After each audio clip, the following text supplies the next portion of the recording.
This is Tuesday, June 18th. There are 36 days until San Diego Comic-Con 2024. Welcome to SDConCast, the official podcast of the San Diego Comic-Con unofficial blog. VANUHTEE go. Oh my God, I love Live Journal, and my Live Journal loves me. Current movies, hyperactive, current music, refuge 73. I love the color scheme in pink and purple. Good evening, everybody. I am your host, James Riley, and joining me on the podcast, as always, Carrie Dixon. Hey, guys. Thanks so much for joining us. Also joining us from the blog, Erin Tapkin. Hi, everybody. And our special guest this evening, artist and illustrator Rick Geary. And later on, we're going to have also special guest XLE Productions, Experience Level Entertainment, coming later in the show. So everybody, welcome. Thanks for joining us a mere 5 weeks before Comic-Con. It's okay if you need a moment. We'll take your comments and questions during the show. You can tweet us at SD_comic_con or use the hashtag SDConCast. We will also be keeping an eye on the YouTube live chat if you wish to comment there. But first up, let's talk to Rick. Carrie, why don't you get us started? Sure. Well, first off, Rick, thank you so much for joining us tonight. We're so excited to talk to you. But for anyone who's listening and isn't familiar, why don't you just tell everyone a little bit about you and your history with Comic-Con? Oh, my history with Comic-Con goes back to 1976. I had just moved to San Diego the year before and from Wichita, Kansas. And I was an aspiring artist. I had I loved to draw pictures, but I had no idea how to make a living at it. The idea of working in comics was very far from my mind at the time. But once I moved to San Diego,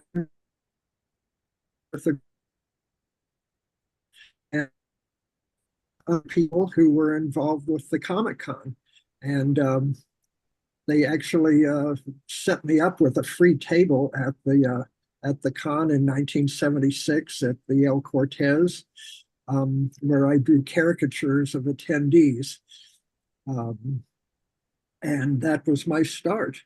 And very soon after that, through the generosity of Scott Shaw, I got to do my very first work in comics.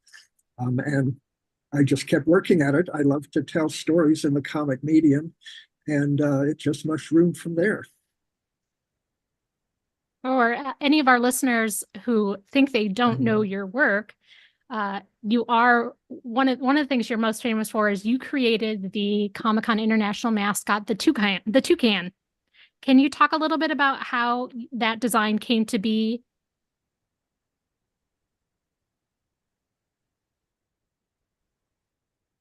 Yes, well, this was the 70s. I think 1979 was the first Toucan that I drew.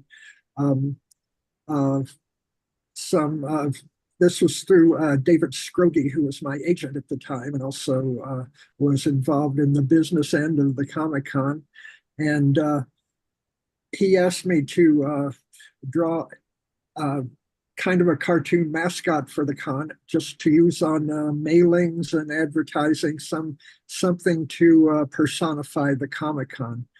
And at the time, I was kind of playing around with drawing different animals and funny birds dressed up like people. And so the idea of this big beach bird came to me, and I did it up. I had no idea that it would go on to become the official mascot of the con. I didn't know that he'd be lasting this long, to tell you the truth. So I'm very grateful to have been able to continue with that character for as long as I have. So I'm sorry. No, go ahead. Oh, I suppose he's not really a character because he doesn't talk or he doesn't have stories or anything. He's just an image. Oh, Well, I think actually, he's totally tells stories in the facial expressions that you give him. He's always giving you a knowing look. Yeah, he's definitely a character because he has a ton of character. yeah. So Yes. did you like infuse some personality into it in your drawings to try and give him a story in how you drew him? Well, as over the years, I portrayed him in different outfits, different personae. Uh, he was, he's been portrayed in as a different occupations and different uh, just different styles. So I guess you could call that kind of a narrative, if if you wanted to expand upon those different images. I just always wonder if So, there's like all these unwritten stories out there of Toucan, which by the way, his name is what, Carrie? Stan. Stan. Stan, not Sam. That's Fruit Loops. Stan. Yeah. Yes. Okay, I had never. This came as a surprise. I had never heard Yeah. that before, but um, I mean, Yes. When Gary Sassman was on our podcast last year, he told us that like someone at the Comic-Con office had named him Stan. So that is his name. oh, okay, I can live with that. That's good. So speaking of the Toucan, he obviously you created him, but then he went away for a little while after the 1995 cover of the souvenir book, which I think we might even have a photo of, right, James? Uh, you know what? I didn't prepare that. Okay, that's fine. But when they launched the blog, the team over at Comic-Con wanted to bring him out of retirement. And I know that as we were kind of just talking about, they commissioned you to draw him again in like a whole bunch of different fun outfits. Can you just talk a Yes. little bit about what that experience was like and how it felt to bring him back? Yes, actually, that was totally Gary's doing. He wanted to use the Toucan image as more of a proactive presence on the Toucan blog and in the in the promotion for the con. And I was all too eager to do that. And he gave me the parameters of what he wanted to do, having the Toucan in different settings. That he would be using in the blog, like the Toucan reading a comic book, Toucan watching a movie on TV. What else? There's a Toucan as Indiana Jones with this golden statuette. I don't know. I can't think of all the others, but for a couple of summers, I was really going wild with different versions of the Toucan, and it was a lot of fun to do. I really appreciate that they keep they keep the project going.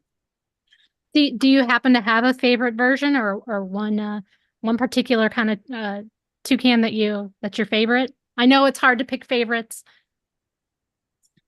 It is really hard to pick favorites. Actually, I think it was last summer, they asked me to do a version of the Toucan. I guess he's captain of a ship. He has a sailing captain's outfit on in as promotion for the Comic-Con cruise, which has just been announced. And I don't know, I felt a kinship with that since I've been on a couple of cruises and I know the whole ambiance. So I don't know if I could say that one is my favorite, but that one stands out. That's really fun. So your work and the Toucan were also featured in a special exhibit at the Comic-Con Museum not too long ago, as well as I know you did a panel there. What was it like to just kind of see your work in that setting where it's history in the making? I was overwhelmed, to tell you the truth. They had a whole room set aside with as well as outside the room in the hallways, the different souvenir book covers. But in the one special room, there was like pretty much everything I had ever drawn for the Toucan, as well as a lot of stuff, a lot of um, venues that they'd used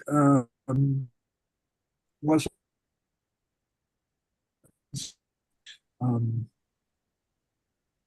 things like that. Plus, there's that huge, monstrous Toucan that oh, I forgot the name of the company that does those, but it was like Funko. a really overwhelming thing to stand beside and have your picture taken with.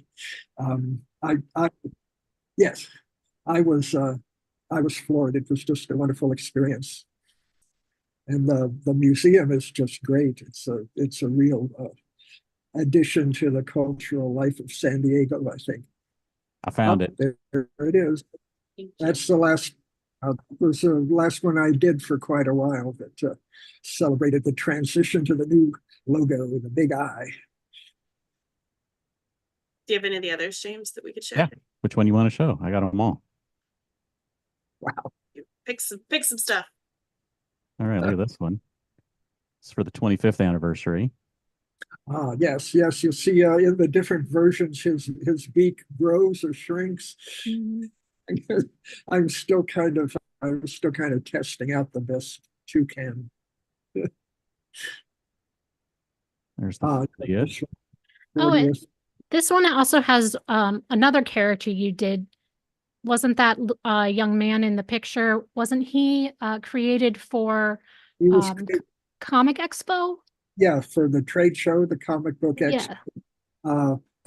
He's from the early 80s, and I thought that the first images of him were of this kid kind of dressed in early 20th century kid pulling a wagon of comics, like he was going to go off to meet people to trade comics, and I thought that would be a cute. Yeah, there he is again. Oh, yep, there he is. In front of the table. I don't know. That just seemed appropriate to me, and it's too bad that the trade show didn't last as long. But that was Dave Scrogie's area too. So in the 80s era. Do you have any pictures of any of the Toucan Funkos, James? Let's see. I know. Well, I know that they essentially made one like this. Mm-hmm.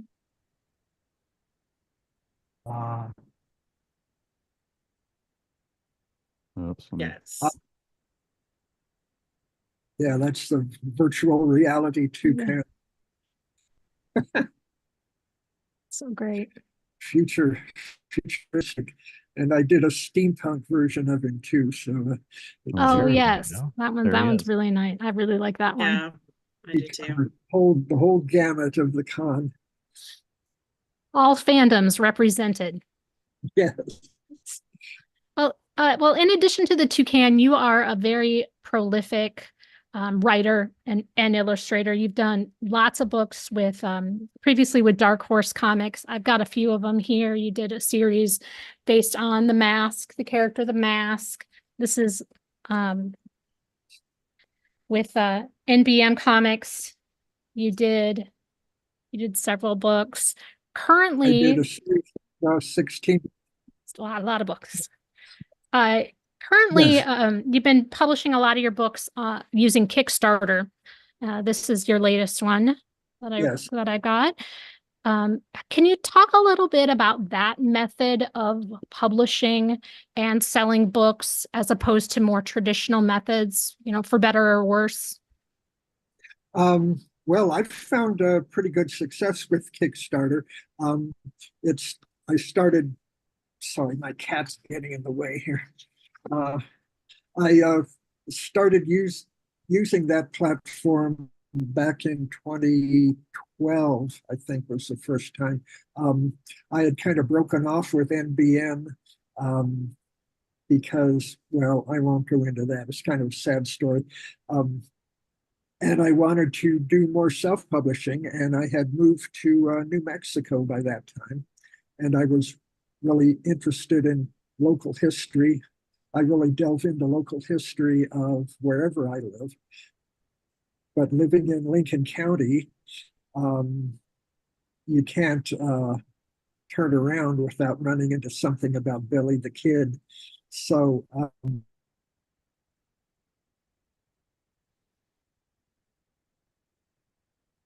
Kickstarter and would follow along in true crime vein that I've worked in for many years. And I was always able, I have enough of a base out there that I was always able to get the books funded on Kickstarter. And I'm able to sell them through my website and through some retail outlets around where I live. And it's been a very satisfying experience. I've done 10 books to date with Kickstarter. And I'm certainly very happy with how all that's turned out. Well, they're great for the fans too, because every book that I've gotten from Kickstarter, you always have the nicest inscription in it. You sign them, you include a postcard or some extras. So it's a really nice treat. Oh, well, thank you. I try to be very conscientious in giving back to people, some extras and some fun little enclosures. So yeah, it's been, I've enjoyed all the feedback I get from.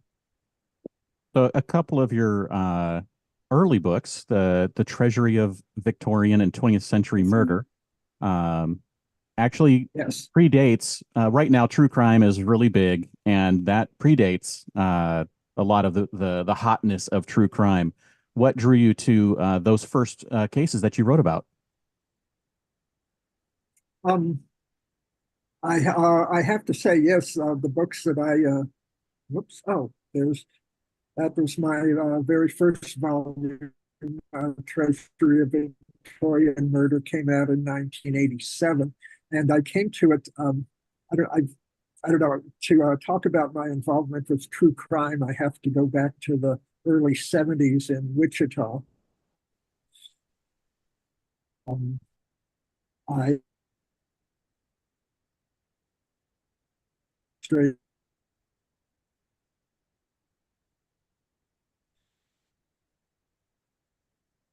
a former journalist and a former cop who, first of all, he gave me this huge collection he has of mug shots, and just looking at them really ignited something in me. Looking into these actual faces of criminals, and this friend of mine also gave me a copy of a police file of an unsolved murder which took place in Wichita a few years later. And I read every word of it over and over again, and I did sketches, and it kind of ended up being the basis for my very first comic story that I did in 1977. So that's kind of set me on the true crime pathway. And I did a few true murder stories for the anthology publications throughout the 80s until the opportunity came from NBM to do that first volume of Victoria Murders. And that developed into a whole series of 9 graphic novels. And then 6 graphic novels of 20th century. So yeah, it's been a continuing obsession, I have to say. That's really awesome. Well, Rick, what is up next? What is up next on your plate? What are you working on these days? Well, I just finished a graphic novel, kind of a little fantasy called Daisy Goes to the Moon, which Fantagraphics is going to be publishing sometime before the end of the year. I collaborated with the writer Matt Klickstein, and my next Kickstarter project is going to be another Billy the Kid story. This time I'm going to tell about the different theories about him surviving his supposed shooting deaths in 1881. A lot of different theories about that. I don't really hold with any of them, but I want to kind of, there are people who do. I wanted to kind of get a lot of that information out there. And let's see, other than that, nothing really big on the horizon. I do, commissions for people and a short story every now and then in a children's book. I did a children's book last year. It's a little bit of everything. Try to keep active. And you've got a big convention coming up in about 30 some days. I imagine you'll be attending, setting up at Comic-Con again? Actually, no, we stopped coming to the con. 2019 was the high point, was the 50th, and I gave a program, and I had my table there for 25 years, and my wife and I, every year we said to ourselves, oh, this will be our last year. The schlep was getting to be a bit much for us. So then there was COVID, and it was closed down for 2 years, so I just took that as a sign of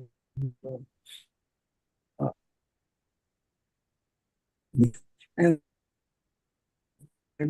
in June, I'm kind of stressed out. I'm nervous about getting everything together, boxing all my books, and I'm in a way I'm kind of glad that chapter is over. Although I'd still like to attend the con and see everyone and see everything that's out there. It's always there's always a surprise. Well, I hope you get to go back sometime, at least just to say hello to everybody and see your friends and the people that you've known, since the 70s that are still attending. And yes, there's still a few geezers like myself hang around. Yeah, it was always a fun time. It really changed my life, my involvement with the con. Well, I hope you know as well, like how much of an impact your work has had on the convention and how beloved the Toucan is. And actually, I was going to show you something that I'm not sure you've seen. One of our readers, her name is Jamie Bresler. She's done some work for like Jim Henson Studios, but last year she made a puppet of the Toucan, and I just think it's like the coolest thing ever. Actually, I saw that photo Good. Last year, and it blew me away. That's really the coolest thing. I love it. It is. But yeah, I just really hope you know like how much attendees love the character that you created, because we really do. Oh, that's terrific. Always good to know. Well, we have a couple of reader questions that I wanted to get to. So I know you said you do commissions sometimes. Dave T in the chat asked, how would he get a commission? Well, I guess someone would need to email me and ask for it. And I can be reached through my website, which is rickgeary.com. And there's a contact, there's a little box to contact me. And that's all it would take. Just let me know what you would like. I'm open to pretty much anything. There you go. And then I don't know much about this, but SM asked, how is Mr. Geary's impression of his time on Jeopardy? Do you know what that one's about? Oh, Jeopardy. Wow. My God. Were you on Jeopardy? yeah. I was on Jeopardy in 1994. So that was way back when I was smart.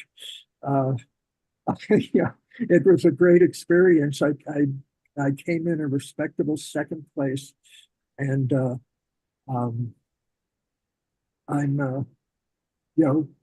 have really happy memories of that little episode. It was like a dream of mine. And I embarrassed myself. What can I say? That was a long time ago. That's awesome. All right. Any other questions from readers? think that about does it. So, Rick, I know you mentioned your website. Why don't you tell our readers one more time where they can find you online? Yes, rickgeary.com. And my website has a lot of all my books for sale, and it's displays a lot of my work. And please, everyone, come and visit.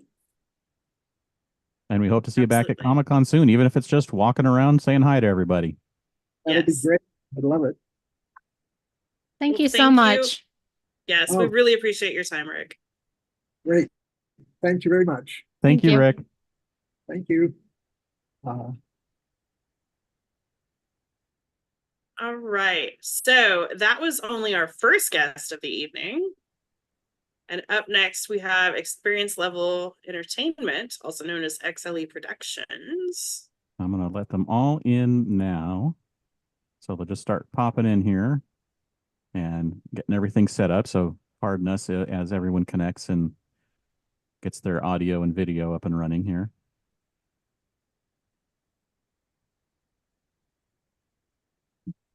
Hello. Hey, guys. How is everyone doing? Hello. Everyone's good, I think. Everybody's good. Here we go. Good. Everybody's here. Hello. Hi. Hello. So just so you guys know, if you don't already, we are live. Ready? Oh, here comes another one. Great. Awesome. Hello, live humans. Yes. Yes. Yes. But we're gonna let Bernie in. Glad he could make it. Nice, Bernie. Really nice. Hey, Bernie. You made it from softball. Very nice. Bernie, you have no audio. Yeah, you're muted right You now. don't. You just That need to better? unmute. There we go. Yes. There we go. Yeah. I don't know. The mobile app had all sorts of changes since the last time I used it, and it just threw a whole bunch of things at me. Yeah. Exciting. Okay, so as I was just telling them, we are live. We have watch viewers right now, but this is, you guys are Experience Level Entertainment. What, Bernie, why don't you tell everyone a little bit about Experience Level Entertainment, and then everybody can just sort of introduce themselves and what you do at the company. Sure. I guess the first and most important thing is that we're, fans, cosplayers, people that have been going to Comic Cons for, decades plus. And we all came together to work on Stan Lee's 95th birthday celebration in 2017. And I'd known each of the different parts of the group for a pretty good while, and that was the first time we all kind of came together and kind of, okay, well, this is a great experience. And I was doing Comic-Con parties, and everyone wanted to be doing that. And so the following year in 2018, we did the first Ready Party One as kind of an experiment as a group, and it was awesome. And ever since then, it's kind of been our mission that there's too many pop-up banner plus color palette of uplighting equals theme, and I think that that's not good enough for people that spend 40 hours working on a costume. And so our mission has been to elevate the Comic-Con nightlife experience, and that's what we've done. So, So- oh, go ahead. Bernie, what is your actual role? And then if everybody else could just sort of introduce themselves real quick. Director of business development is the technical role, but I mean we're really all producers. We ideate everything together, throw spaghetti on the wall, see what we all love, and really everybody comes up with just gems of ideas on all facets of what we do. Ellie or Kaylee? yeah. There we go. Oh, sure. Hi, I'm Haley and Ellie over there, and we're the creative directors, leading the creative team behind the awesome themed immersions that you get every night. We have a passion for all things nerddom and immersive experiences, and we absolutely love what we do. And please, Ellie, say more. Yeah, Haley and I take the lead on all of the physical decorations that we bring into the space. And we're the crazy people that are there at 8 a.m. the next morning, flipping it out to our next theme. So it's a lot of work, but we love it. And we're happy to do it for you guys. And Ryan? Can you guys hear me? I just want to make sure. Yes. Okay. Yeah, my name is Ryan. I'm I guess the director of innovation, or at least that's the current term for me. I'm also the band manager and the keyboardist of the Flux Capacitors, and we are the band that's kind of, made our way through the cons, through knowing Bernie and working with XLE. So yeah, we're like the entertainment source. Yeah, Ryan is an incredible 3D artist, and he makes these amazing videoscapes that enhance our events even more because they expand our world outside of just the physical. And so he's a man of many talents. Thank you. Yeah, we have this kind of synergy between physical and digital, and that's, in an interview we did recently, I said it was kind of like Imagineering, and we sort of figure out what is physical and what's going to go on the screens and how they can work together, and that gives a more like immersive experience, and we just love doing it. So yeah, and then I get on stage and try to rock all night long. It's the double whammy, but everyone here pulls triple, double whammies, Yeah. Last year, you won our Readers Award for the best party at the convention. And I'm curious to know what you folks think makes a good party. Great question. Yeah.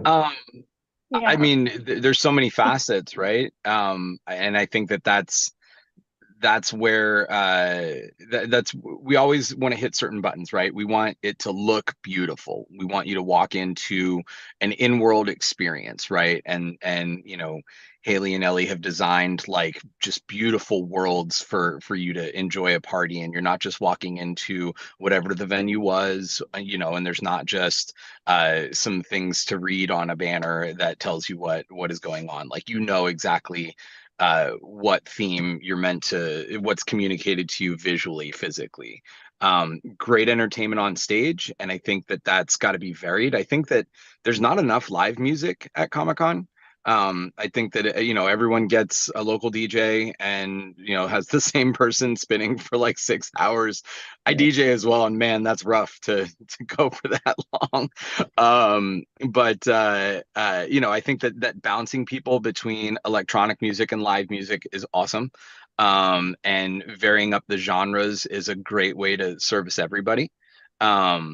And I think that you need fantastic, energetic hosts. And I think that the most important thing is making the audience feel as much of a part of it and creating that environment where people feel that, right? And where people are dressing up to the theme and having that kind of an in-world experience that they feel a part of. Especially when, all these folks have, I have a giant costume closet I have more costume than I have my everyday clothing, and having an opportunity to put that not only into use, but to be able to have photos and have like real-time experiences in that stuff that's not the back steps of the convention center, right? Or right under the Hall D sign. And have something we cool. Like to think about is our guests are people who don't necessarily go to nightclub events all the time, and maybe that's not necessarily the experience they want. They want a little bit of that, but they may need something else that just gives them a deeper and more hearty experience. So we always like to think of something that guests can do, that like a scavenger hunt or airbrush tattoo station, or something that they can do that isn't just go listen to music. Maybe that's part of it. Maybe they want to do something else. They can have multiple paths throughout their night and really have a complete experience and immersion into a theme, and not just go to a nightclub for a night. Yeah, I love when you walk into our parties. For anyone who's been there, you'll know. But if you haven't been there, you walk in and you are just like swallowed up by the environment. It's really a microcosm con experience, and you get you'll see all the people that you would see there. You'll see artists, you'll see celebrities walking around partying with you.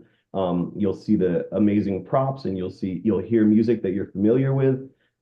Stuff from movies and films, TV shows and cartoons and stuff.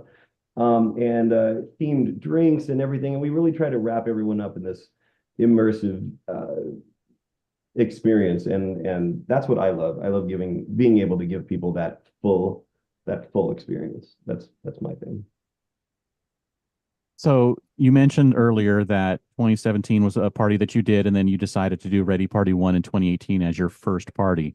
What made you decide that Comic-Con was the right place to put on that party? I think we're all we all love to go to Comic-Con, and we've been going for years. And the thing it was lacking was a nightlife experience for people who weren't on the elite lists of a studio party or couldn't get in. So we wanted to be able to bring something that was just as fun and just as imaginative for regular Congoers to enjoy, and not have to be a fancy celebrity to be able to go to parties at Comic-Con. Bernie? I mean, that's kind of it right there, I think. And it's we love Comic-Con, we love being there. And I can't think of a better place to, if you could choose where you work per se, right? Like, I work in quotes. I mean, we definitely do a lot of work on this, but if you could choose what you want to do, I can't think of anything better than throwing a party at Comic-Con with, thousands of my favorite people. What's better than that? So why not Comic-Con? But like they said, there was a hole in the space for accessibility, and also for the level of theming we wanted to do. And we wanted to kind of be the solution for those things. And so it all seemed kind of perfect. I'd been kind of nibbling at it a little bit in other ventures, and finally found what was it? We the last one we did, we're the Voltron. We formed the Voltron of fandom party throwing. I mean, I met Bernie we started the band in 2012, 2013, and then I met Bernie very shortly after that. And he looked at us and he's like, I think I got to stick them up on stage at Kamikaze. And so we went from playing the local dive to now we're at the stage at Club Nokia by, right by the LA Convention Center, and playing for 2,500 people. And we started playing fandom themes and stuff, and everyone kind of went nuts. And I watched Bernie doing his club cosplay stuff, and I sort of always felt like he was trying to assemble this sort of entertainment arm for conventions, and that's just kind of how it happened. Years went by, and we kept on doing it, and then we all got together and did Stan Lee's 95th and final birthday bash, and that was such an honor. And then we just decided, I think we can take this further, and we've been doing it ever since. Yeah. So one of my favorite things about your parties is that you guys do such diversive themes, because obviously every night is themed, but they're so distinct. How do you determine what themes you're going to do each year, and how do you make sure that they're different enough from each other? Well, you guys help us. Lots of polls, yeah. We consider a lot of things. We consider what kind of properties are releasing this year, what's hot, what movies, what TV shows, what are people going to be talking about, what kind of worlds do people want to experience this year, and then what are they going to be cosplaying? Yeah, what are people going to be cosplaying?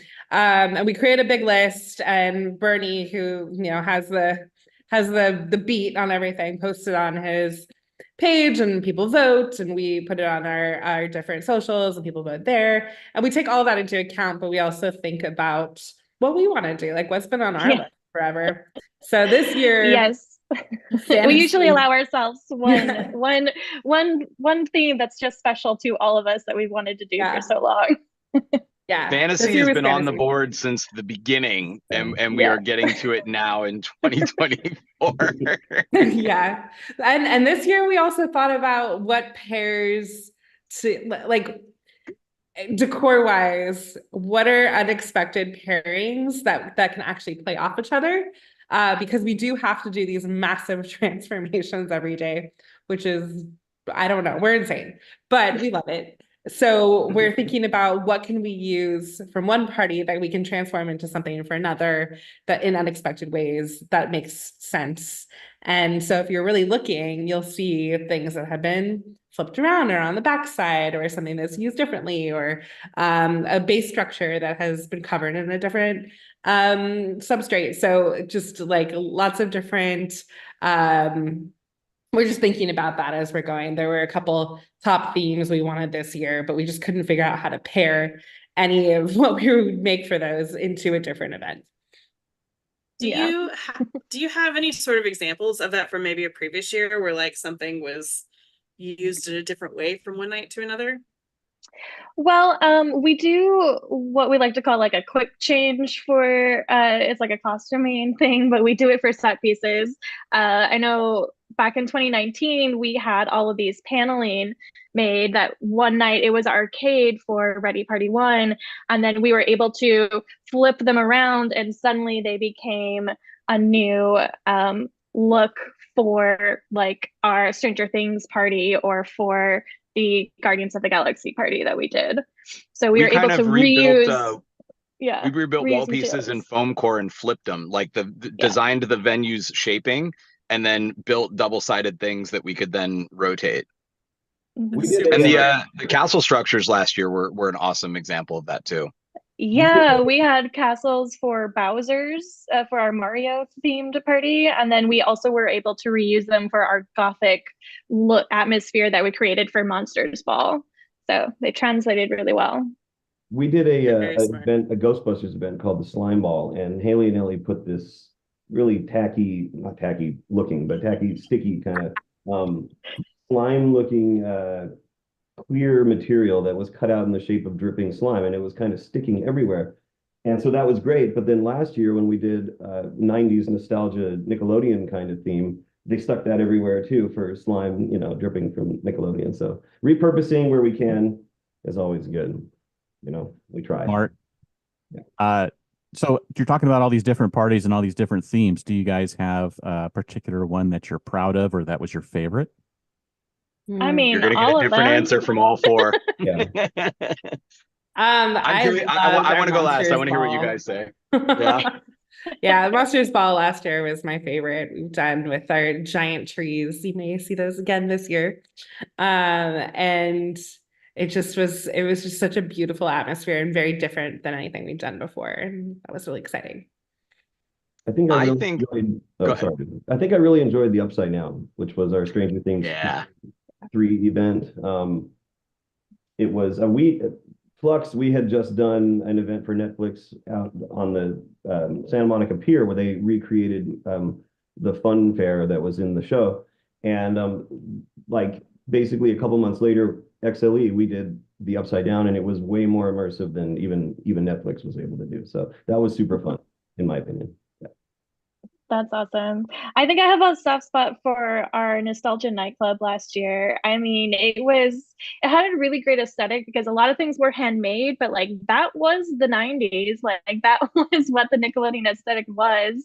And I just think it looked so great. And we had so many glowy things, and there was just like piles of like noodles that you could jump into and lots of weird random stuff. And it was a fun decor. I'm still finding pieces of noodle under my couches from building. I think probably, I don't know. It's hard to say. There's so many great things that we did in Burton Bash, and from the back end, the venue didn't really come through for us. So we all think of it negatively, but I think that there was so many beautiful things we did in such a short period of time too. The opportunity came to us really late in the game, so we basically designed and executed that in about 3 weeks. And it's if I take the stuff we didn't love out of it, it's a very impressive thing that we did. And I think God, Ryan, your graphics have never been better than what you did for that. It was so cool. Thank you. I kind of wish that we'd been able to use them fully, and I think maybe one day we might want to try Burton Bash too. Yeah. It'll be way better at Park for sure. Yeah. I think I probably agree with you, Ryan. I think the Upside Down was phenomenal. Just had a great Um, vibe. It had a great dark vibe. Everything was red, you know. It was great. we got to have fire in that venue, which added a whole other element. The fire performance was phenomenal. I loved the dance floors. The Hawkins pool was neat, and just the different, different seasons of the buyer's household being represented was really cool. Um, yeah, yeah, I loved that. When you're working on themes, how do you manage to stay on the side of having a fun, recognizable theme and not infringing on any kind of intellectual property? Um, I think You just cross your There's some- fingers and go I for it. mean, A little there's a bit. little bit of leeway with having a one night event, as opposed to like an ongoing permanent structure of anything. So we definitely, I mean, like we for the immersive decorations, we do look to like the environments, and it's not like that's IP. So we do like to create that, but we love to throw in the Easter eggs. We love to throw in recognizable stuff when we can, for sure. Yeah, I think it's what we're really focusing on now, especially as our company grows and we mature and we are thinking about like what the future of our events are. We're really leaning into a genre or a vibe for our events now instead of a specific IP, unless we have a partnership, which we do and we can and we love, but we also just want to celebrate fandom. So that's this year, that's why we're really focusing on this is our 80s fantasy night and this is our post-apocalyptic night. And that way we can have a little bit across the board and we can really explore more than just one thing. We can really lean into what we love about each one of these stories that inspire us and pick a little bit of everything, and then everyone will have something they connect to. That also broadens your audience base too. Yeah, you don't have to rely on everybody who likes this, exactly. Will enjoy the party. It's like everybody who likes these 50 different properties. Yeah. Yeah. Or like 3 of those 50 properties. Yes. There'll be something for you. And Yes. if you like those 10, there'll be something for you. So yeah. Yeah, and we love to create environments that anyone who's taken so much time and care and love into their cosplays are gonna feel like they fit in. Like it's true, we're focusing on like the 80s fantasy that we all grew up on, but if you were a more modern fantasy character, you're gonna look right at home in the environment that we create. Like, so it's all you could wear House of the Dragon and be just fine in that world. Yeah. Dragon on. Nice. So I know we just talked about the themes encompassing lots of different IPs, but to narrow down, last year you guys did the Barbie Malibu Dream Lounge, which was completely different for you guys and probably like the most different sort of thing I feel like you've done at Comic-Con. Definitely. Can you speak a little bit about that and sort of what the unique challenges and benefits were of that? Sure. I think the biggest challenge was turning a nightclub that was 100% black and leopard print and gold into a bright pink tropical plastic world. That was definitely a huge challenge, especially on a budget. We don't have movie money. And we really wanted to just like capture the vibe. It was more of like this doll core vibe, and really like and definitely honor the movie and what we loved about the design of the film, but also just like the aesthetic we love. So in some ways we were specific, but other ways we weren't, and we were trying to find a nice balance, because it was not an official event and we weren't trying to be. We just wanted to really lean into like what we loved about that whole look and the whole feeling and that whole nostalgia of playing with our dolls. And it's not just a girly thing. It just like, that's what was so exciting about it. And that's what became so interesting, is it's like we had so many dudes come through that event and have just a freaking blast. They loved it. So it was a really exciting thing and really challenging. We learned a lot. We had a really fun cast and director of the experience that created something really unique. We're really proud of them and what that did. But we learned things, and we learned things early. Like there was we had a special drink we were giving away, and the cups weren't big enough, and we realized really quickly that like they needed to be bigger, and like there were just a lot of little things. And by the end of day one, we had really dialed it in. But it's always challenging. And then you see the reviews come in, and it's like, why are the cups so small? It's like, oh my God, we fixed that right away. We promise. But yeah, we really I think we would love to do a daytime activation again. It was really fun. But there are definitely challenges now that we'll be better prepared for moving forward. What party this year are you each most looking forward to? Fantasy. Wow. I mean, we've been looking I forward mean, to I don't fantasy have- for like 6 years.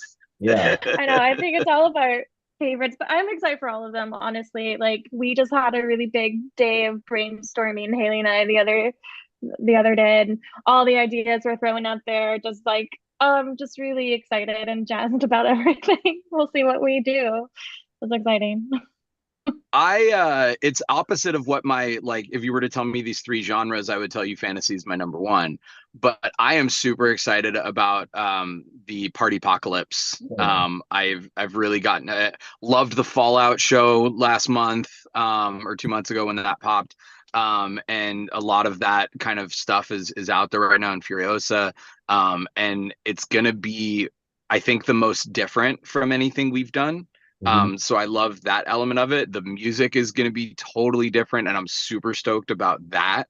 Yeah, I think it's just going to be such new ground that I'm very, very excited about it. I also have to go, but I just want to say, you guys, the SDCC unofficial blog, you guys are the absolute unsung heroes of Comic-Con. And people would not know what to do, where to go, their head from their tail without you guys. And you have helped us in so many ways. And even before we started doing events down there, and I could not tell you enough how much I appreciate you guys.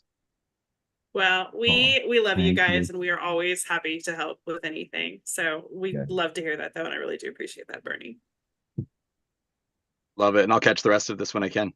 All right. Okay. See you Thanks, guys. Thanks for coming, Bernie. Okay, well, I'm a little bit sad that he's gone now because I want to talk about this. I had completely forgotten about this, but Clint in our chat said 1 year there were goats, and he is correct. There were goats. So let's talk about There were this. goats. There were goats. Yeah, that was summer of 22. So it was our first party back from COVID. And yeah, Ryan has a shirt It was our on. Love and Thunder party. And yeah, Yep. Thor, Love, and Thunder. And of course, there were goats in Thor, Love, and Thunder. So we were like, well, obviously we have to have some at our party. No, I love Guys, that. our stage Obviously. manager, full Yeah. credit to your stage manager for coming up, Amanda, for coming Yeah. up with that idea. It was a joke that turned into a reality. Those are the best Um, ones. Those Yeah. are The Yes. best ones. And we went through a handler who provide amazing animals for film and television. Like they know what they're doing, and we had a very strict set of rules we worked with to make sure that the goats were having a good experience, and if they ever got overstimulated, we had a whole process, and we kept them pretty far away from the music, and it worked out really well. People had an amazing experience, and They were it so was- cute. they were so cute. They So surprised us cute. and brought a baby. Yeah. It was like the kind of idea where we were like, we can't have goats. Like, we can't have goats. And then it was Or like, can we? Can we? Yeah. Yeah. And the club maybe was we like, I don't can. know, Sure. let's have goats. I don't know. So yeah, that was you'll never, Yeah, you never know what you're gonna find at our party. Yeah. Neither Yes. do we. Sometimes it's the last second, but it's always a surprise. So Mhm. Well, what I'm hearing is that your parties need more goats. So just keep that in mind. Got it. Next year's barnyard. more themed. goats. Yes, yes. One of our readers, Dave T, asked, what is the normal time frame for execution, and was 3 weeks the shortest amount of time you had for a party? 3 weeks was definitely our shortest turnaround. I mean, we started ideating on themes and on concepts like as early as like January, sometimes before Comic-Con season. And then we really dive into it May, June. I mean, like we have to have like we launched in early May with ticket sales. So we have to have our themes picked out, have the awesome logos that Ryan makes designed, and start really piling it all together. Yeah. So 3 weeks is pretty rough. So yeah, I mean, there's so many aspects that go into one of our events.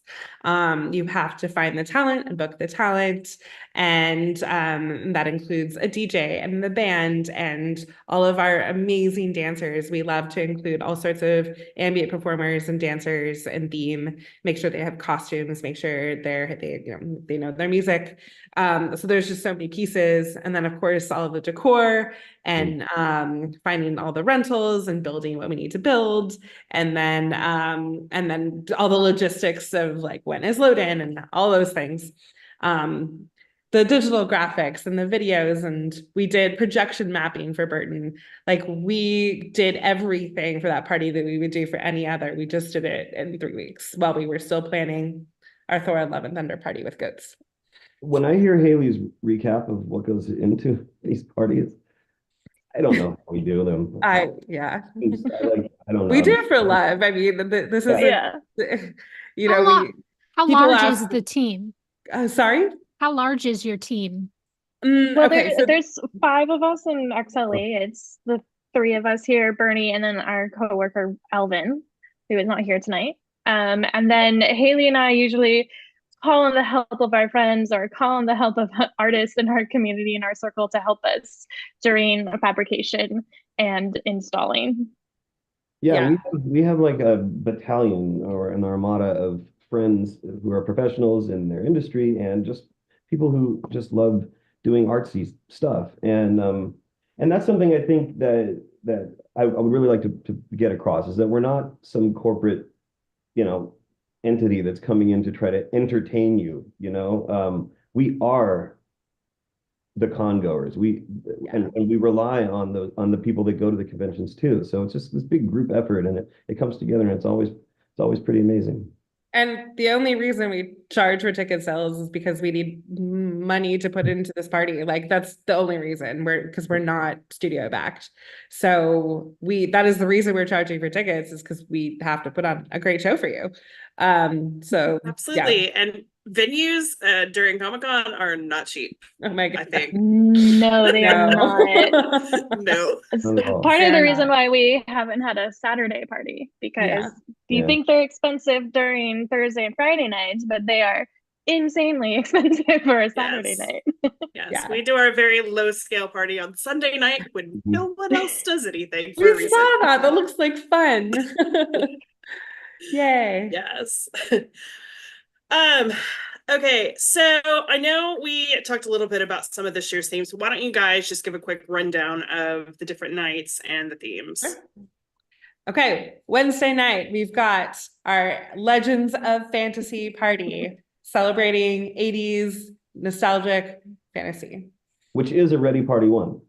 Oh yeah, that's right. It is Ready Party. Yeah. Every year we do Ready Party 1 on Wednesday, and every year we do a kind of a different aspect of what would be in the Oasis. Yeah. So this year we are fully embracing that fantasy genre. Okay, yeah. Someone else take Thursday. Thursday night is our anti-hero after party. And so it's like the gritty underbelly of the city with all our favorite rogues and different characters who are sometimes good and sometimes bad and sometimes we don't know. But it's all that fun, hilarious, darker world of like Deadpool or The Boys, Harley Quinn, it's all that, the mischief side to superhero. And Friday is Party Apocalypse. So it's our end of times, end of the world, desolation. you know, everything's run down, Mad Max style. Last of Us. Yeah, Last of Us All out. style event. And Flux, we are repackaging ourselves, and we are debuting the Wasteland Warboys. So we're going to come out and we're going to play metal and industrial and just blow people's minds and melt faces for, you know, that's our job. Melt faces and make it sound like the end of the world. Yes. Yeah. And then we have a lot of other stuff planned for all three parties too. Very all encompassing. Well, you guys throw great parties, and I know our readers love them. And I actually did want to ask, like, how did it feel last year when you guys did win our reader poll, like, for the best party at Comic-Con last year? It was so validating. Yeah. You know, we try not to read the comments. Everyone yells at me when I read the comments, and you know, there's just a lot of negative people out there. But like, it was really lovely to have the people come out of the word work to be like, no, these parties are rad, and we want them, and we want to keep having them and keep attending. So it gives us the fuel to continue on. Yeah. I mean, anybody who so thank you, readers.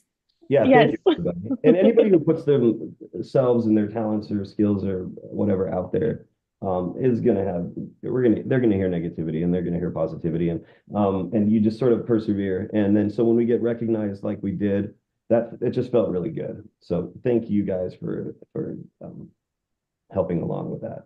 You know, thank you. That's all we can say.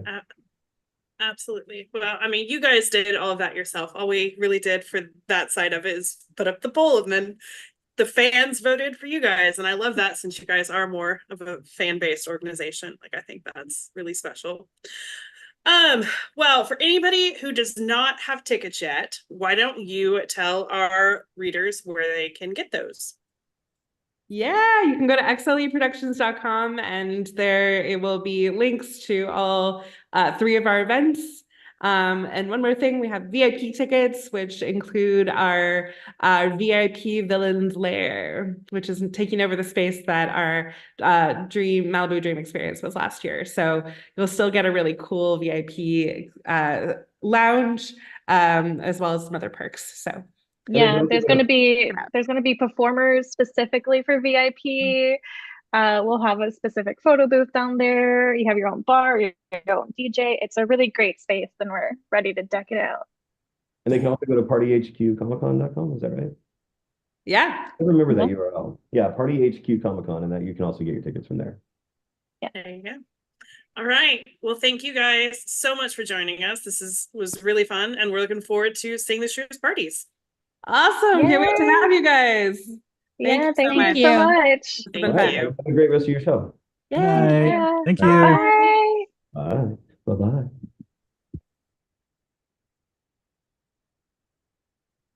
That was fun. All right. It makes me excited. I like that they're so jazzed about it. Yes. I like they remind me of Campfire in a way. Like, I like their vibe, like their philosophy. Yes. I feel like you can just always tell when people are actually fans, you know, like they're in it because they love it, not just for money. Yep. And that's always nice to see. Yeah. So we've known them for years, and they do good stuff. We've got news. Who's ready for some news? Yeah. So the opposite of good stuff. Do we have a slide for this year's badge design? I could share screen real quick here and show this. Okay. So badges have mailed, and they started hitting mailboxes today. So Comic-Con did actually share this artwork last week, I think.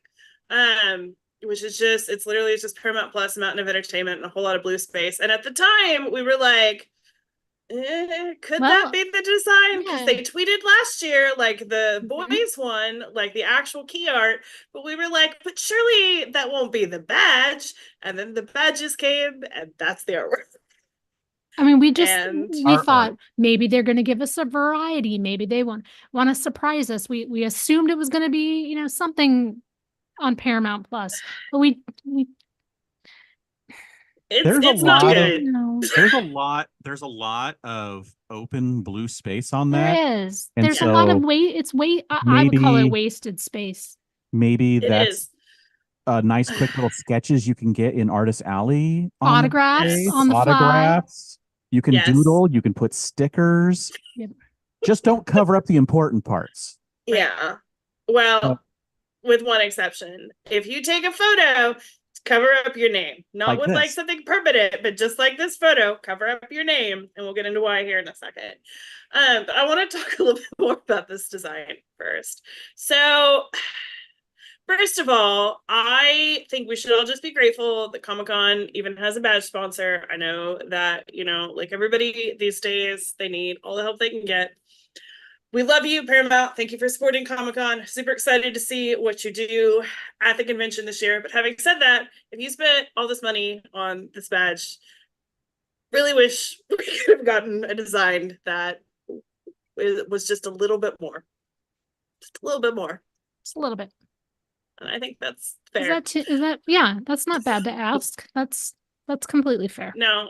But thank you, Paramount, for supporting Comic-Con, and Yes. we appreciate. Yeah, we that. want you there. We want to see more. We want to see a little bit more Yeah. of what you're like- showing us. We want you to show us what you have. Yes. Yeah. Because that looks like a loading screen.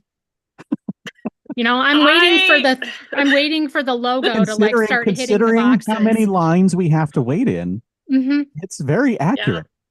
Yeah, it is. So I've been comparing it to the Amazon trolleys circa 2022, which was just like very plain, very modern, basically just like some words, just very plain. And I just feel like these marketing teams think that like that's cool and that's hip. And I'm like, we're Comic-Con attendees. We're not cool. We're not hip. Like, we're excited for the shows. Like, show us the shows, That It's is why weird we're too here. because they spend so much money putting the wraps up and giving us the faces, and obviously they know what we'd like to look at. So why not put it why on not the badge? Why not on the badge? Now, having said that, what I'm literally going to do is I don't know what yet, but I'm going to find something like clear that I can stick into my badge, and like I'm going to put stickers on that so that way, like at the convention, if somebody is like, hey, you can't have something like covering up the badge, like you can just pull that thing out and problem solved. So I would not put something directly on the badge.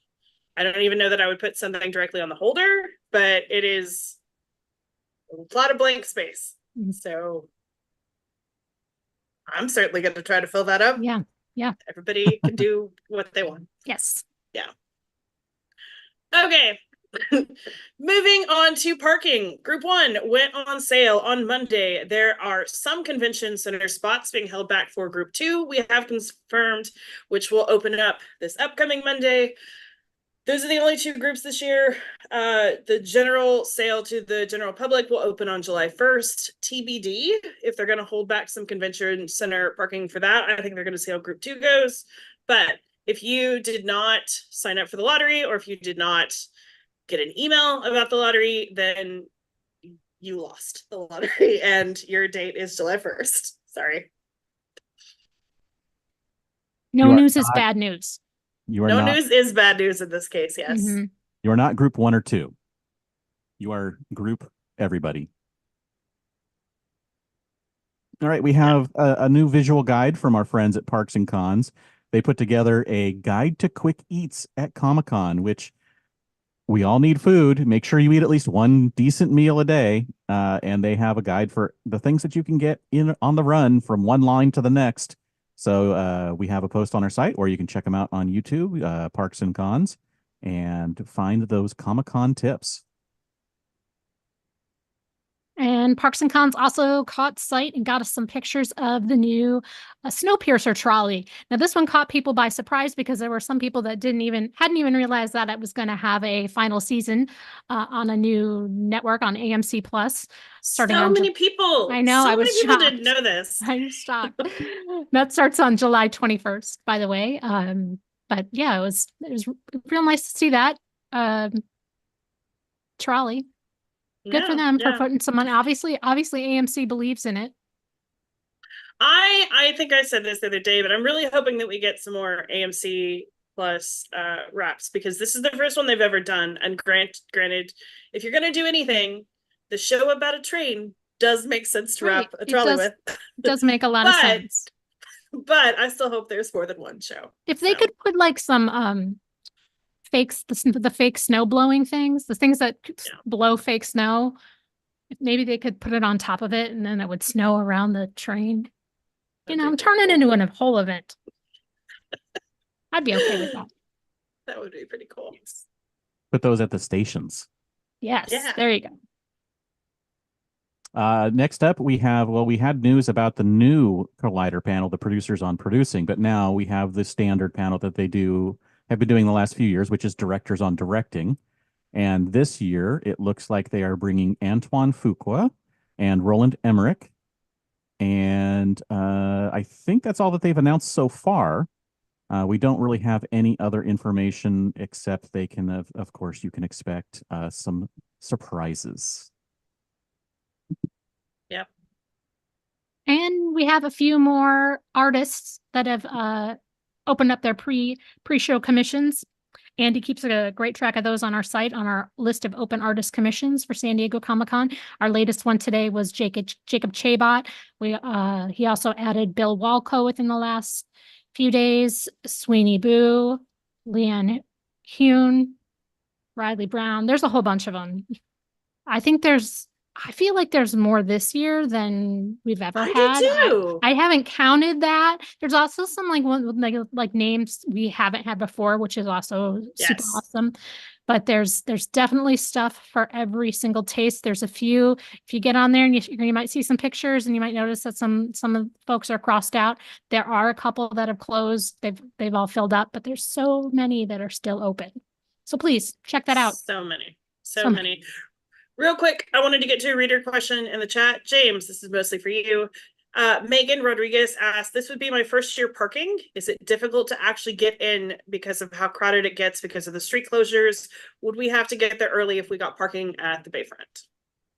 Well, they have lines of, they have through fares where you can get through. So there are open streets to get in and through, and it may take a little bit of time because of the crowding and the people walking. And so the cops have to stop the people to let them pass the streets that they have open. So, I mean, yeah, give yourself some time to get through all of that, but you have a parking space. So you just have to get there and then you can park. And it just I don't think it really matters if you park on the second or third or fourth level. It's not really that doesn't matter. So you're not getting there early to get the best spot. You have a spot. So yeah, just get there. Leave yourself, if you are not, since you're parking, you're obviously not staying overnight, but you need to make sure you get there. I think they open at what, 5 or 6 a.m. Yeah, I think it's 5. So, I mean, unless you are planning to get in line that early, you don't need to be there that early. Okay, so let's talk offsites. And real quick, I want to talk about our offsite. So first of all, we sold out in about 2 seconds. So thank you so much to everybody who wanted to come to our party. Thank you so much to everybody who bought a ticket.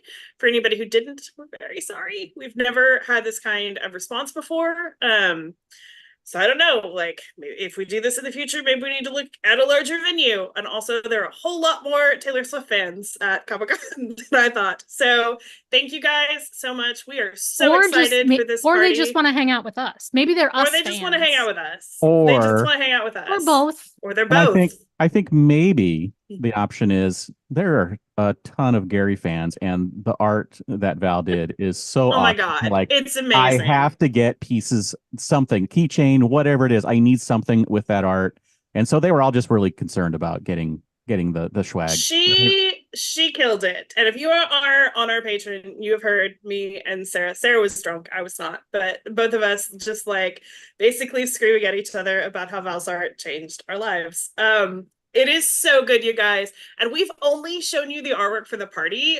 We haven't even shown you 5% of what all she's done for Gary for the rest of the year. So More to Val, come. if you were watching, like, you killed it. We love you. We have some surprises in store for you at the convention as our thank you. So it's gonna be good. But yeah, anyway, our party, it's sold out. Thank you so much. We can't wait to hang out with you guys and make friendship bracelets and have fun giveaways and listen to Taylor Swift. So that's what's happening. So gonna be fun. All right. Tickets to the other big event went up today. That's Funko Fun Days, Freddy's Funtastic Voyage. That's 2 nights of fun days, 2 exact same nights, or so they say. So they Friday, say. yes, Friday and Saturday, the 26th and 27th. So those went up today. They're back at the Manchester Grand Hyatt after their attempt to do it at the Rady Show last year. I mean, they did it. They did it. Yeah. I mean, I don't know. I have not read one comment where someone's like, gosh darn it, I wish they were back at the Rady Show. Yeah. I think the Manchester Grand Hyatt provides them a lot more stability. Yeah. And the ability to with have that. a lot more stability. So tickets went up today. It was you had a half hour after they posted the link to get in to the waiting room, and then everybody was randomized. It was very much like getting a badge. It was crazy. Yep. So several thousand lucky people got those. Okay, so good luck or congrats to everyone who got Congrats. those. Next up, we have the Dragon Ball Offsite. It's coming back.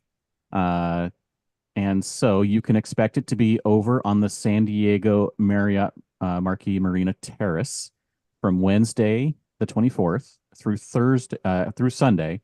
On Wednesday, it'll be open in the evening only, and then the rest of the days will be open from 9:30 to 7, and then on Saturday only until 5. They will have a special Dragon Ball booth inside the convention center. We don't know what's going to happen yet, but it's been a pretty awesome little setup that they do every year, and so you can expect pretty much the same thing. They're likely to have exclusives from Tamashii Nations, and so if you enjoy Dragon Ball and the stuff that goes with that, this is your thing. Yes. So UC San Diego is doing some really interesting things this year. First of all, they're doing a Science of Story masterclass, which is, I believe it's 5 nights of events, all themed around like sci-fi writing. It's classes on how to write a good sci-fi story. They've also got 2 Star Wars actors coming into town for a talk at their amphitheater, which would be George Takei and John Cho. The ultimate package includes accommodation. And again, that's for 5 nights and not that far from Comic-Con for $1,200. And then there is also, if you don't want to stay and you just want to do the classes, like let's say you're local, that's $425. But then one of the most interesting things is if you are a California community college student or a UC alumni, UC San Diego is offering, you can do 4 nights accommodation for $640. That's accommodation only, but I mean, that is a heck of a lot cheaper than just about any hotel deal that you will Seriously. find. That's about 2 nights. 2 nights in the gas lamp. Mm-hmm. Yep. Wow. So if you are an alumni or again a California community college student, this might be something to look into if you do not have a hotel yet and you need one. And I hope that they continue to do this and that more people find out about it. Because again, I think it's a cool option. And it actually also includes trolley pass so that you can just hop on the trolley and go downtown. And stop right across the street from the convention center. There you go. Yeah, easy peasy. Yeah. All right. Next up, we have Kid Heroes Productions returning to Comic-Con. They were the team behind Lumpia with a Vengeance, and they're coming back. And they will be having a Lumpia Comic-Con headquarters in the Gas Lamp. It will be from Thursday through Saturday at 423 F Street. And admission for all events is free, and details still to be announced for each evening's full schedule. So it will be Well, it They said usually have like artists and then creators from either the comics or the movie there on hand to do signings. They do some exciting stuff. I know Patrick Ballesteros usually does one night. So food and drinks also. yeah. There you go. San Diego Public Library is just starting to talk about what they're going to have going on during Comic-Con. They're hosting the Comic Conference for Educators and Librarians, which is going to be a series of panels held at the Central Library location. Those are mostly focused on exactly what it says, educators and librarians. So every day focuses on a different subset of education. There's library groups, publisher panels, educator panels, higher education panels. They also do have, they do have events that aren't just for educators, and they do also have the Idea Lab at the Central Library. They host a cosplay repair station where they've got sewing supplies, tape, tools, different types. They're going to have comic themed makes, photo ops. That's going to be open the 25th through the 27th from 10 a.m. to 4, and the July 28th from 1 to 4. And that's at the 4th floor of the San Diego Central Library, which is just kind of a hop, skip, and a jump. Not as far away as Jurassic Park.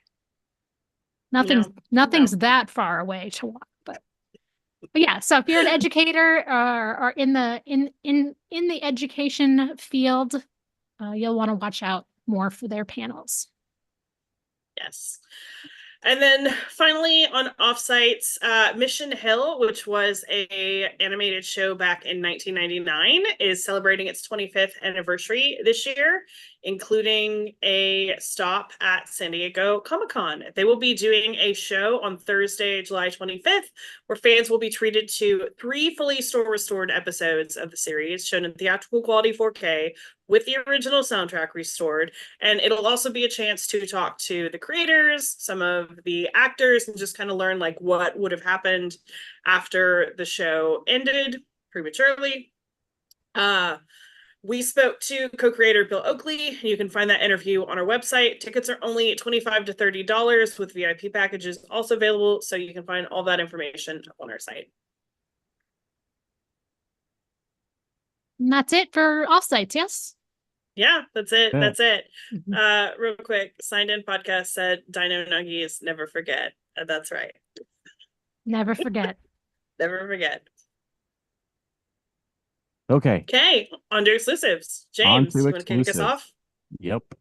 Let me get it. Let me get up on the screen here. Get ready to go. All right. So first up, oops, wrong way. We have some Mattel exclusives. We found out that they were doing some exclusives all the way back in March, and now we can see some. We have the Fisher-Price Little People Batman 85th Anniversary I Am Batman set.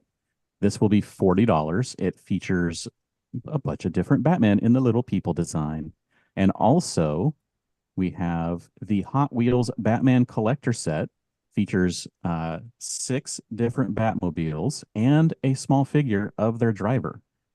So this will be available for $50. The drivers represented are Adam West, Michael Keaton, Val Kilmer, Christian Bale, and Robert Pattinson. So that's pretty awesome. I'm so curious about the artwork on the back side of that, all those yellow Batman. I would love to know who did that artwork, because it looks a little Tom Whalen-ish. It looks a little Phantom City creative-ish. I need to know this. If anyone knows, tell me. Tweet me. Let's find out. Let's get it going. So then we also have, these are really cool. These Secret Wars Hot Wheels Racerverse. They're $20. Includes a 40th anniversary of Marvel's Secret Wars comic. So the main one is going to be the symbiote Spider-Man.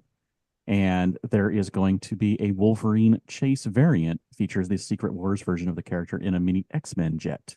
So these are pretty cool. I like those. Yeah, I like those finally, we have the Uno Show 'em No Mercy Deadpool card set. This one is going to be a Target exclusive on Target.com. It will be $19.99 and features artwork from Deadpool comics over the years. And we're giving it, Yeah, Carrie and I, it we're wa- giving it a thumbs down here on this one. Giving it a thumbs down. Yeah, so it will be on display at Comic-Con, but not available for purchase. But that's okay. I did want to mention, because I don't think you said, but we did confirm that Mattel will be part of the online exclusives lottery, which typically you sign up for that either in very late June, and by very late June, I mean like the 27th or later, or early July. So I would expect probably similar timing, maybe even slightly later in July, since the convention is a week later this year. So yeah. And that's not going to be all for Mattel either, is it? Like, No, Mattel, yes. They got a lot of other properties that they were teasing. Yes. This was only wave one. I believe that there are 2 more waves coming here soon. So more to come. Now on to Monogram, who has shown off several of their exclusives this year. They always do these fun little 3D foam bag clip sets, which I always think are so cute, and they represent like tons of different fandoms. So if you're watching live, you can see they've got SpongeBob, Assassin's Creed, Sonic, Coraline. They've also got a Sid and Marty Krofft set, which is like a lanyard with some pins. The Coraline one also includes some pins and a lanyard. They just do adorable stuff, and it's all really affordable. Like it's all like, I think 40 is the most, which is the Coraline set. So it's all nicely boxed together. They're really, it's high quality. It's good stuff. I think those Sonic ones are going to go fast. Oh my God. Sonic folks were getting excited about those. So excited. Yes. Now, not quite as excited about the Yellow Jackets set last year. I'm not even kidding. Like, the literal highlight of my convention last year was that someone did like fan art of the Monogram exclusive for Yellow Jackets, and I was like, I have never in my life seen fan art of like an exclusive. People be getting creative. Yeah, it's cool. Anyway, Monogram does good stuff. And we've got a few pieces from NECA. They announced a few days ago Super Alf, and this is a spiritual successor to last year's Comic-Con convention Alf. But this one's got all sorts of he's got a cape on, he's got interchangeable hands, a phone, of course, so he can take selfies, poster tube with a little poster inside of it, and stickers to customize the outside of it, all in one of their ultimate, really nice looking window boxes. They've also got, I had to look around to see which one you were showing, the Nosferatu. That is a 7-inch scale action figure, and it is a glow in the dark retro toy homage, tribute to the classic vampire villain. And it'll be on, no word on pricing on either of those, I don't believe. No, there's been no pricing yet on any of them. And I bet we get that Friday. Yes, because online pre-orders for these are going to occur next week, Wednesday, June 26th, Thursday, June 27th, and Friday, June 28th on their website. Yep. Yes. And then we have Sofa Wolf Press, who is doing a new backpack, a larger backpack. They're just going to do 50 of these, a limited run featuring that Toucan Hall H design. They're going to be $50. You can pre-order online now, or if you want to risk it, you can pick them up at the show. And then they're also doing a button-down T-shirt of the same design. It's a rayon shirt with coconut buttons, and you can pre-order that. Can we give kudos to them for doing that too? Yeah. Because were, they announced their smaller mini backpack, and there were a lot of comments, a lot of people saying, "Oh, I really love this. I would love it if it was a larger backpack." And like 10 days later, they're like, "All right, we got you, all you big backpack lovers." They really listened. We need more people. More companies can do that. And I don't know. I just like love their designs, and I think they're such a fun nod to the convention. Like, how cute is it even that the strap of the back of the backpack like says San Diego? Like, I just love that. Very thoughtful design. Yes. The Toucan and the Hall H symbol are on the side of the backpack as well. So I mean, it's all over. It's all Comic-Con all the time Yeah. on these. And the shirts are $65. Also orderable online. Well, speaking Good for of them. Comic-Con themed designs, Priscilla Wilson showed off hers, and I love this. So she has a new 12x8 art print, which basically she's trying to capture like the electric feeling of the night before Comic-Con, and I just think that's such a fun way to look at it. And she said But that it was based on a photo she took, correct? Yeah, she did. Yeah. She said it was based on a photo that she took that she then turned into a print. I just think it's so fun. But that will be available for $30. And then I'm going to mispronounce this, but she also has a haori, which is a traditional Japanese hip or thigh length jacket typically worn over a kimono. And that is so pretty. I think it's gorgeous. That will be $40, and it is available in sizes large and XL. And it's meant to be like a larger roomy fit. So very nice stuff. Her stuff always is, though. Yeah. We kind of like her, don't we? We love We kind of Priscilla. do. We kind of like her. Yes, we do. Yes.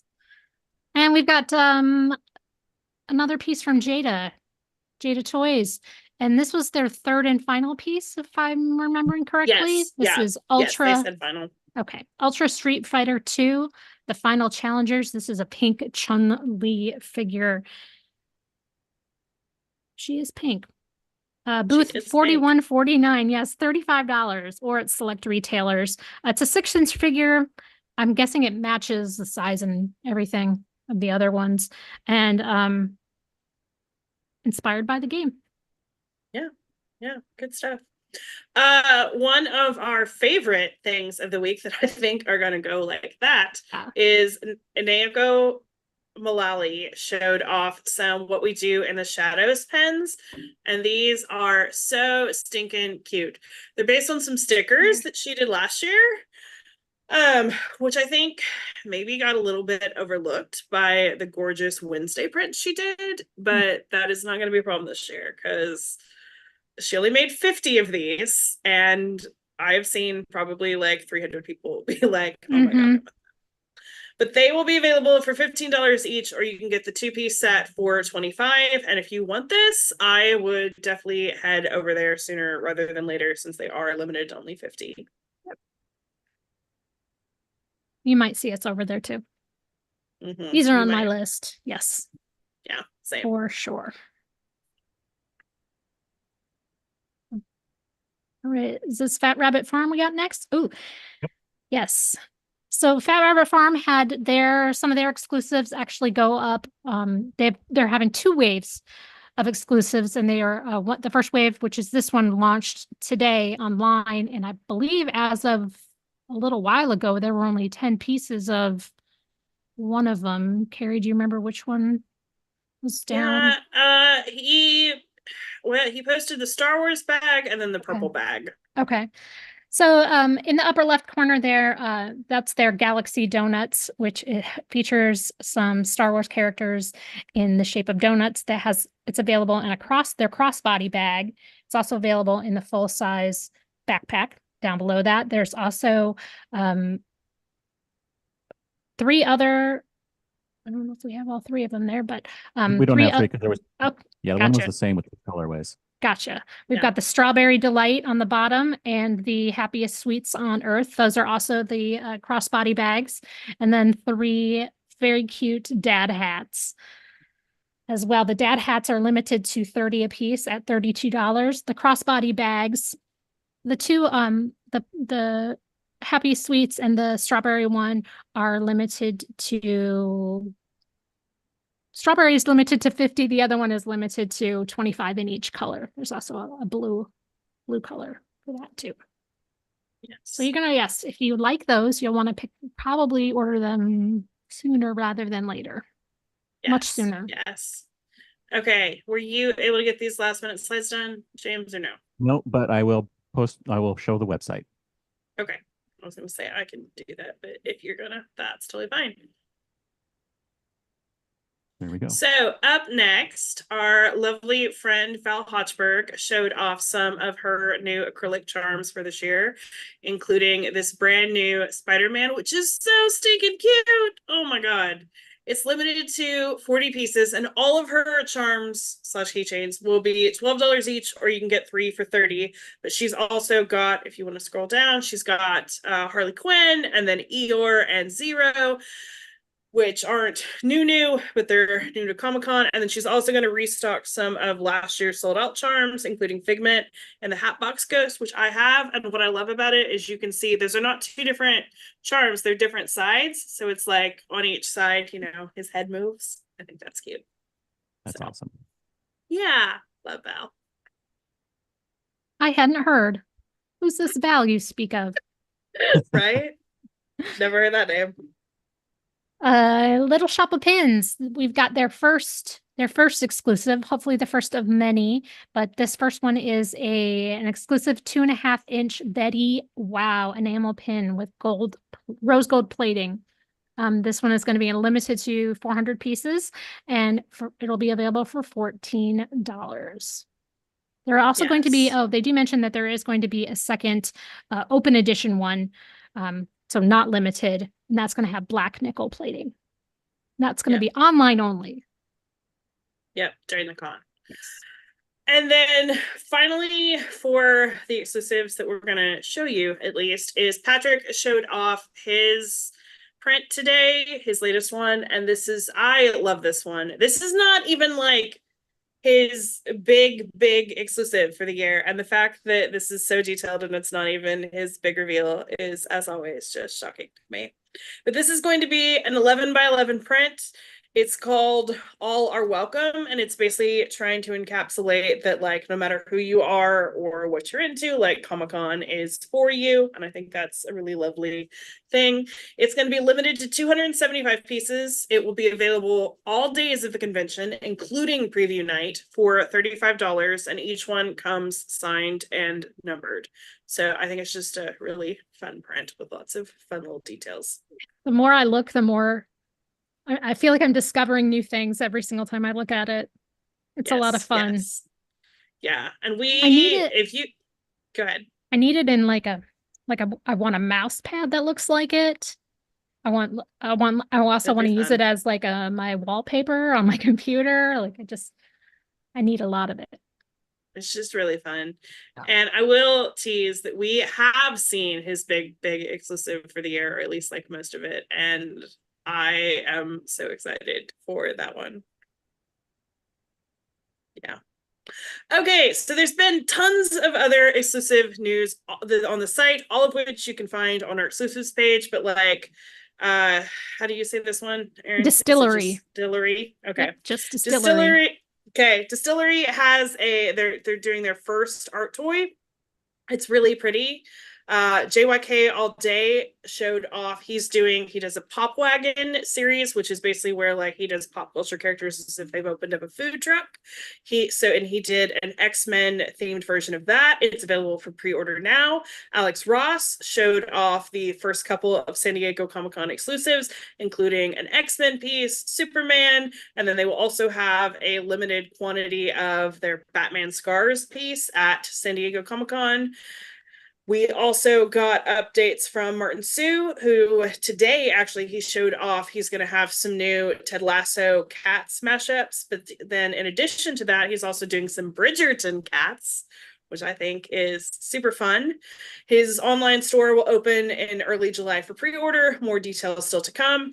Her universe, I don't really understand what they're doing, but they have an SDCC collection, and what they've been doing is they've been going to other conventions and selling a couple of pieces from their San Diego Comic-Con exclusive at each stop. So it's not really an exclusive, I guess it's just a collection, but yeah, we've seen a couple pieces now for it for Star Wars, X-Men 97, Star Trek. They've got, and I'm sure that there are probably more to come. Nerd's Nest showed off their exclusive for the year. They partnered up with Troma for a Toxic Avenger 12-inch figure. Wolfgang Industries has a couple of Has Been Hotel shirts, and they will have more items soon. Beeline Creative showed off some Star Wars geeky tikis, which are basically themed around like tiki stops around the galaxy. And then we also got a Haunted Mansion set for the Hitchhiking Ghost. Shag, we got a couple of their items, including some fun Birds of Wonderland wood prints, as well as an Alice in Wonderland serigraph.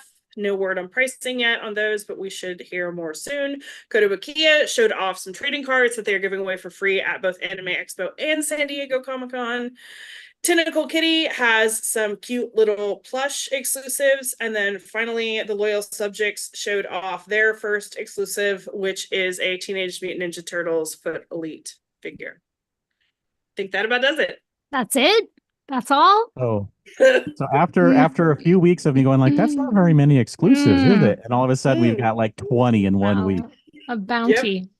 And I Yep, think that's how it's going to be every week for the next 5 weeks. That's how this game goes. Yep. Yes. And there's so much more news in our Under the Tents posts. So much more. So much. And so much news still to come. Like, so much news. Yeah. Yeah. So we had a couple of reader questions that I wanted to get to. Blade asked, I also wanted to ask a question about the Funko booth. Once I receive my badge, what would be my next step so I can get into the Funko booth to buy Pops? James, do you want to take this? 2 steps. First, the Funko booth will be in the lottery. And that means you need to pay attention to when the lottery starts, assign whatever tickets, whatever they call them, points. Assign the points you want to the times you want in the Funko booth for which Funko booth you want, because I think last year they separated out into every brand. So you had to get, like, if you wanted Funko Pops and you just wanted Funko Pops, you had to get the Funko Pop booth. But a few of the different ones were at the different retailers. So like one of the Rewind figures was at the Loungefly booth or at the Mondo booth or whatever it was. There was different stuff at different booths. So you have to pay attention to which items are at which booths and make sure you apply your points there.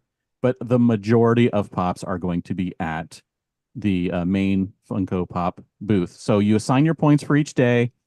That is the first thing. And if you win, you're guaranteed in. You show up a few minutes before your time that's slotted in. You get in, you buy your Pops, you're done.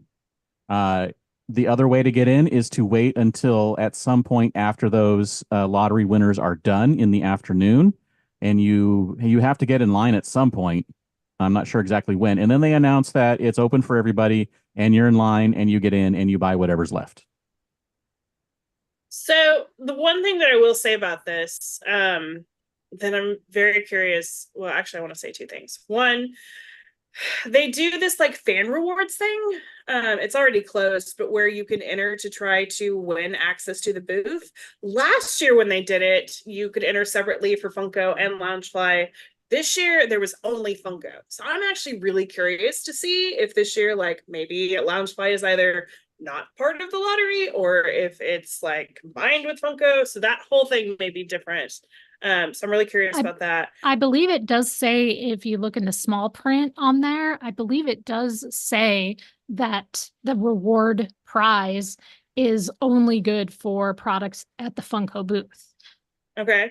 Well, there you but go. It doesn't, well, yeah, but it doesn't say, I mean, that doesn't answer the question on whether or not the other booths in the family will be. Yeah.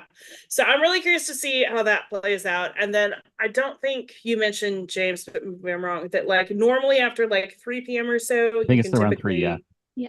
Yeah, you can normally get into the booth even if you don't have a lottery win. Yeah, but I did mention course, that. The lineup for whenever they do open it, whatever time that may be. Each day they will open it. There may be very little left. There may be a lot of 5 things left. Who knows? But usually there's some things that are limited to 2,000 or less. Those they allocate for each day, and therefore the people that have the lotteries usually buy up all of those each day, and they don't make it to the open booth time. So it's generally the things that are more common and you're going to be able to find with the regular summer sticker at the appropriate retailer like Hot Topic or Box Lunch or wherever it may be. So, your mileage may vary on what's actually available. Yeah. And again, Blade that hasn't also- opened. It hasn't opened yet. Yeah. Portal. This process has not happened or started or even been announced yet. This will be for later in June or early July. mid-July. Yeah. Blade also asked, first time going, where do you sign up if you want to attend one of the panels? So this is San Diego Comic-Con, and they don't do that here.